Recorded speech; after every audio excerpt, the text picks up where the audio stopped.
खुलुमबाय बयनिसिमबो दिनैनि गाहाय रादाबफोरखौ आं बर' निउज नलेज चेनेलनि जानानै फरायलांनो आखायाव लादों। बे रादाबफोरा जाबाय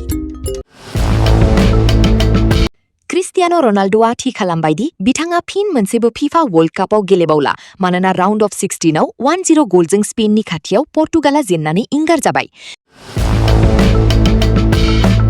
रायजो दलनि एमएलए अखिल गगैआ केन्द्र सरकारनि E20 20% एथेनल ब्लेन्डेड थाव बिखान्थिनो हेंथा खालामनो थाखाय गंसे मटर साइकेलखौ ट्रली गारियाव थिखांहैनानै असम विधानसभानि सिगाङाव मोनसे जुनिया दिन्थिफुंसारनाय सिम्बलिक प्रटेस्ट दिन्थिदों।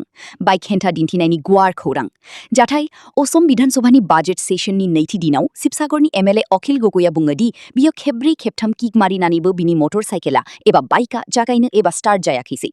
बिनि जाउनाव बाइकखौ विधानसभा दाफामसालियाव मोनसे ट्रली गारिजों दैथायहरनो गोनां जादों। रादाब गिलागिरिफोर मिडियाजों सावरायनो हमनानै गगैआ गाहाय मन्त्री नरेन्द्र मोदी आरो मन्त्री नितिन गडकरीखौ थोंजोङै संखारिदों। बियो मोदीआ जाना होजोब्बाय गडकरीआ जाना होजोब्बाय बुंनाय नुनो मोन्दों। बिथाङा बुंदों दि E20 थावआ गारि मटरफोरनि इन्जिनफोरखौ धंस एबा खहा खालामगासिनो दं आरो सरकारा थावनि दाम खमायनायनि खोथा होनानैबो साधारन रायजोफोरखौ गोब्राब थासारियाव थिसनदों।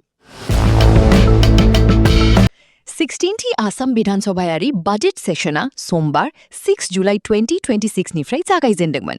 आइननि बादियै जागायदों आरो बियो 31 जुलाइ 2026 आव फोजोबगोन। बिनि गेजेराव दिनै 7 जुलाइ नैथि सान बाजेट सेसन जागायबाय। डायल 112 सुबिदा जागायबाय। रायजो सरकारा पुलिस, अर खामनाय, सावस्रि आरो आफाद जाथायफोरखौ मोनसेल' नम्बर 112 जों फोनांजाबनो थाखाय गोदान खुंथाय खान्थि लाबोबाय। देरगावनि लाचित बरफुकन पुलिस एकाडेमियाव बेनि थाखाय मोनसे इमार्जेन्सि रेसपन्स सेन्टार गायसननाय जादों। सनितपुर जिल्लानि बरजुलि बिल एबा बरजुलि वेटलेन्डखौ बाय'डाइभार्सिटी हेरिटेज साइट महरै फोसावबाय। बेयाव अरायबो थांना थानाय अरायजा रुफिपगनखौ रैखाथि होनाय जागोन, जाय बारहावा सोलायनाय एबा बोथोर गाज्रि जाब्लाबो खहा जाया। आसामनि श्रीभूमियाव उन्दै गथ' थैनायनि सांदांनाय।